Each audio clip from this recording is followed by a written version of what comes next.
자, 저희들이 살펴본 두 가지 문제, 과적과 수차례 급회전 문제, 이 두 가지만으로도 사고 원인이 될 수도 있겠죠. 근데 저희가 앞서 제기해드린 문제처럼 대형 선박의 양쪽 옆구리에서 회전 때마다 배 균형을 잡아주는 스테빌라이저, 즉 날개 모양으로 생긴 이것이 제대로 작동하지 않았다면 사고 가능성은 훨씬 더 커지고 어쩌면 이것이 핵심적인 원인이 될 수도 있습니다. 그런데 세월호는 저희들이 취재한 바에 따르면 오래전부터 이 날개가 제대로 작동되지 않았던 것으로 밝혀졌습니다. 윤정식 기자입니다.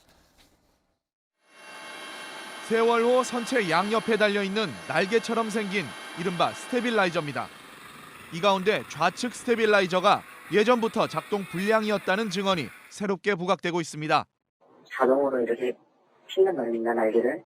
근데 좌연 쪽은 안 나오고 다시 나오다가 다시 들어가고 이런 경우가 있었어요.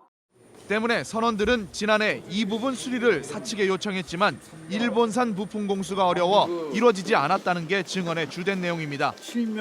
결국 세월호는 이런 결함 때문에 급선의 변침 때 원심력을 이겨내지 못해 배가 심하게 기울었고 이때 배 안에 적재된 차량과 컨테이너가 쏠리면서 급속한 침몰로 이어졌을 거란 추론입니다. JTBC 윤정식입니다. 자, 이 문제를 취재한 윤정식 기자가 스튜디오에 나와 있습니다. 어서 오세요. 네. 자, 그럼 이것이 세월호의 침몰에 어떤 영향을 미칠 수 있는 것인가? 조금 더 자세히 설명을 좀 해주시죠. 네, 우선 스테빌라이저 설명에 앞서서 이 시청자 이해를 돕기 위해 이미 먼저 지적이 됐었던 바긴 한데요. 이 평형수 문제, 또 다른 결함으로 지목이 되고 있습니다. 예. 평형수 문제부터 좀 짚어보도록 하겠습니다. 이 최근까지 세월호에서 일했던 선원 그리고 구조된 탑승객들 이분들의 진술을 종합해 보면은 세월호가 침몰되기 약 1시간여 전인 7시 40분여 경서부터 이미 배는 기울어져 있었다고 합니다. 예. 그때부터 평형수 문제가 발생했었다라는 이야기가 지금 일각에서 나오고 있습니다. 예. 이렇게 된 바는 이 평형수 문제가 평형수라는 게 그러니까 배 그 평형을 지켜주기 위해서 물로 채우는 부분을 얘기하는 거죠? 네, 그렇습니다. 예. 이 배를 보면은 이 빨간색으로 돼 있는 이 부분, 맨 아랫 부분에서 물탱크 역할을 해주는 건데요. 이 보통의 큰 배들은 각 좌우에 3개씩 총 6개의 물탱크를 가지고 있습니다. 그걸 가지고 어떤 파도가 세게 친다든지 하면은 이 배가 이렇게 옆으로 흔들릴 때 평형수를 양옆으로 조절을 해가면서 배의 평형을 유지한다는 건데요. 그런 평형수 문제가 그때부터 이미 발생을 해서 한쪽으로 기울어져서 즉 여기서 사고가 난 그 좌측 방향으로 기울어져서 1시간여 전서부터 운행을 하고 있었다는 겁니다. 이 최근까지 세월호에서 일했었던 한 선원의 증언을 한번 들어보도록 하겠습니다. 그럴까요? 우리 그쪽으로 잘 실리는 경향이 있어요. 한번 물을 딱 맞춰놓으면 그대로 써야 되는데. 예. 짧긴 하지만 네. 어떤 얘기였습니까? 이게 좌우 균형이 맞지가 않으면은 계속해서 한쪽으로 쏠리게 된다는 얘기인데 이 배 균형을 잡아주는 보조 장치인 이 평형수가 오히려 세월호에서는 배의 균형을 가만히 있던 배도 이 균형을 깨트려주는 장치로 작용을 했었다는 얘기입니다. 그럼 이게 수리가 안 됐었다는 얘기인가요? 지난 2월에 수리를 한번 맡기긴 했었습니다. 이 선원들은 뭐 본인들도 타고 다니고 승객들의 안전을 위해서 이 평형수 문제를 계속 사측에다 제기를 했었는데 사측은 당시에 2월 달에 이 수리를 하고 난 다음에 안전점검까지 받았거든요. 그때 안전점검 통과했습니다. 하지만 그 이후에 배를 받아든 선원들은 전혀 고쳐진 바가 없다고 얘기를 하고 있습니다. 알겠습니다. 자, 평형수 얘기를 했으니까 본론으로 들어가죠.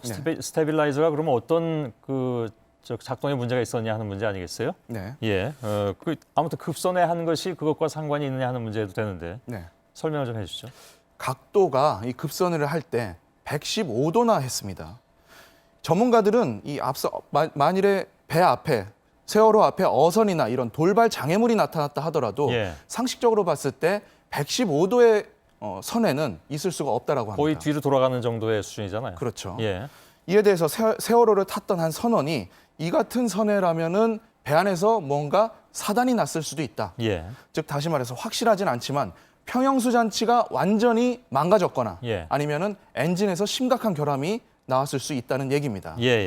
수사 결과가 나와봐야 알겠지만 일단 오늘 새벽 수사를 받고 나왔던 이 선원들도 배 결함을 취재진에게 털어놓기도 했습니다. 예, 자신의 의지보다 더 큰 각도로 회전이 되게 됐다. 예, 예. 그로 인해 가지고 침몰의 원인이 됐다라는 예. 얘긴데요.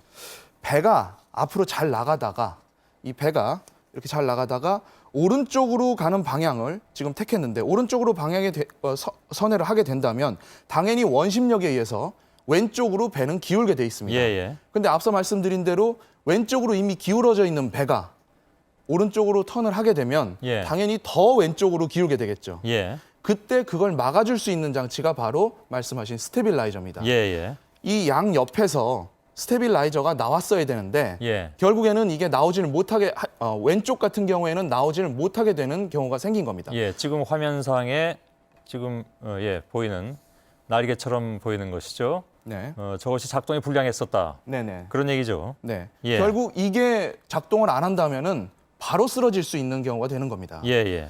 이럴 경우에 대비해서 나와 있는 게 또 평형수이고 이 또 스테빌라이저인데 예, 예. 이 모든 장치가 균형을 잡아줄 수 있는 모든 장치가 다 망가졌었다는 근데 얘기입니다. 스테빌라이저가 고장 났었다라는 것은 그분의 증언입니까? 이미 이 스테빌라이저 역시도 작년서부터 계속해서 예. 선원들은 문제 제기를 했었고요. 이 배. 예, 예. 세월 후에 탔었던 선원들이 얘기입니다. 예. 증언입니다. 문제 제기를 했었고 이거에 대해서 여수에 있는 조선소에 가서 수리를 맡았습니다마는 예. 당시에 부품이 없어서 결국에는 고치질 못했다고 합니다. 그렇다면 분명히 불완전한 상태에서 운행을 했었던 것이 틀림없었다 그런 얘기잖아요. 계속해서 그 그런 틀린 바로는 예. 뭐 그 선장이 네. 그 스테빌라이저가 문제가 있으니까 네. 배가 돌 때 이거 뭐 반농담식으로 그랬다고 들었습니다. 네. 가서 뭐 손으로라도 밀어라 뭐 이런 얘기를 했었다고 들었는데 그게 사실입니까? 네, 제가 통화를 했었던 전직 선원은 예. 밑에서 일을 할 때 만일에 내가 콜을 하면은 예. 이 턴을 할 테니까 그때는 만일에 이게 자주 안 나가니까 예. 좌측 스테빌라이저를 네가 손으로라도 밀어야 된다라는 예. 말을 했었다라고 합니다. 분명히 문제는 있었다 그런 얘기겠죠. 그렇습니다. 근데 그것이 그 사고 당일에 실질적으로 작동을 하지 않았더라면 저희가 여태까지 얘기했던 것이 현실화될 수 있는 그런 상황이었다 이렇게 볼 수밖에 없는 것이고요.